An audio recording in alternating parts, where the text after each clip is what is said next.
Y'all want to watch a video? I was very interested to find this video. Is of course Chris Ritter promoted it, but this is from South Georgia. Their president, no, they're not called President Pro Tempore anymore. They're called the Conference Superintendents. He's very much engaging proactively this connectional thing that's needed. They have a model that I thought y'all would find interesting, so I direct you to my screen. Hey, South Georgia Global Methodist Church pastors and laity, Jay Hansen here. One of the perplexing realities that I continually encounter in life is that sometimes you have to change in order to remain the same.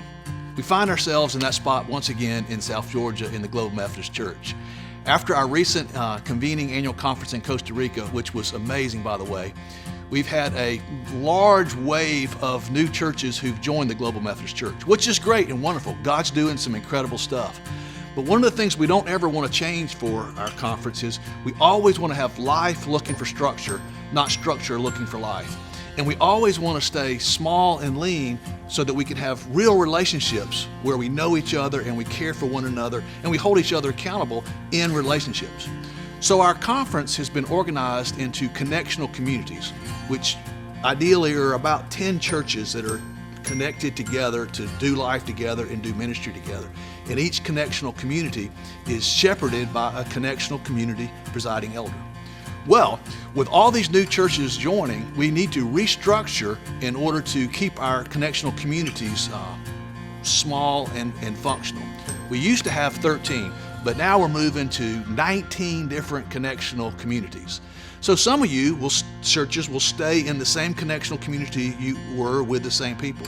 Others will be welcoming some new people into your connectional community, and a few of you may even be shifting connectional communities because of the geographic location of the churches. Next week, you'll be getting an email, pastors, that lets you know which connectional community you're in and who your connectional community presiding elder is. We'll kind of live into this. It won't fully take place until January, but no reason to wait building relationships. So be looking for that exciting information that'll come out next week. Also want to So that isn't necessarily self-evident. I found it so distracting. This is my third time watching it.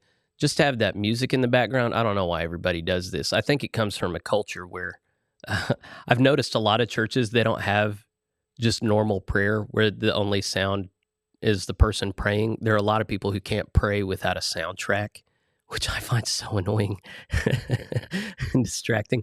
But a lot of people, they need their soundtrack.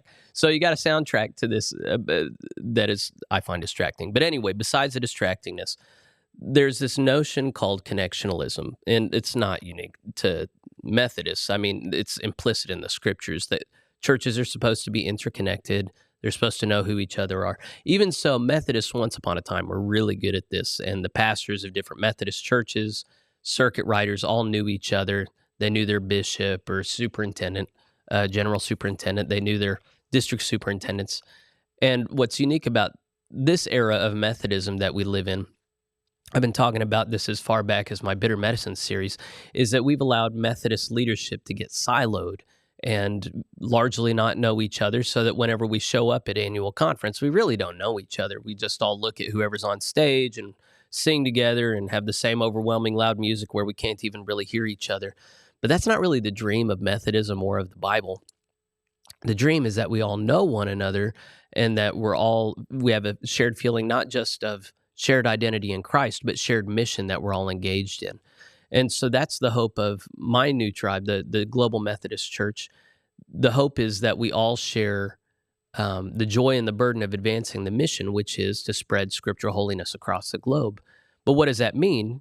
That's what we need to figure out, and that happens by very intentionally interacting together.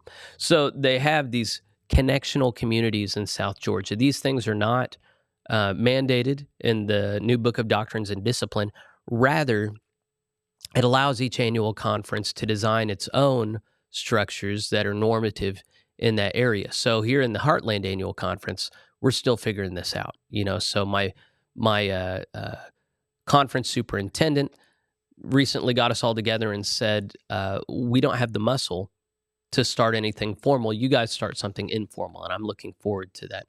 But there in South Georgia, you see, they have some muscle. And you notice also their conference superintendent has some literal muscles, but they have some muscle to actually organize in these connectional communities. But he is proactively anticipating this very natural voice in the life of the church that says, don't mess with a good thing. I've already got a good connectional community. I really love these guys.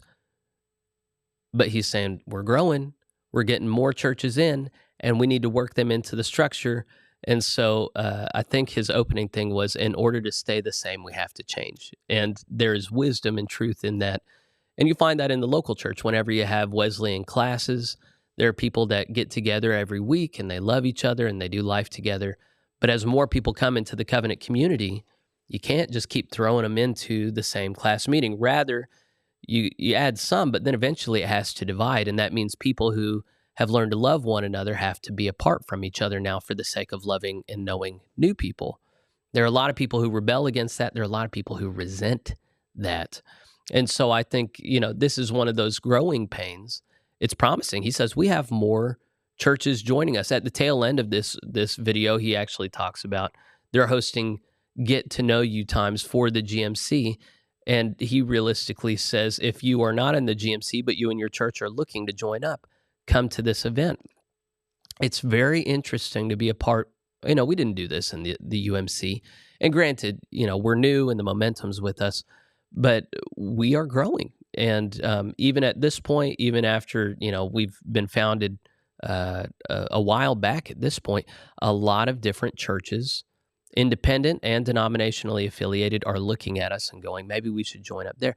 And then the question is, are we trying to maintain a status quo kind of stasis, or are we going to have a growth mentality that is open to building new relationships and shuffling the deck to make room for new people? Not shuffling the chairs on the deck of the Titanic, but actually working new cards into a full deck of cards in order to be an institution that grows and welcomes new members. And so it's an encouraging thing. Look at South Georgia. I might reach out to him. I haven't met him personally. I don't know if we've even corresponded, but I'd be very interested to hear him talk about facilitating connectionalism between the clergy. And then I wonder if they're also getting lay leadership involved and what that looks like.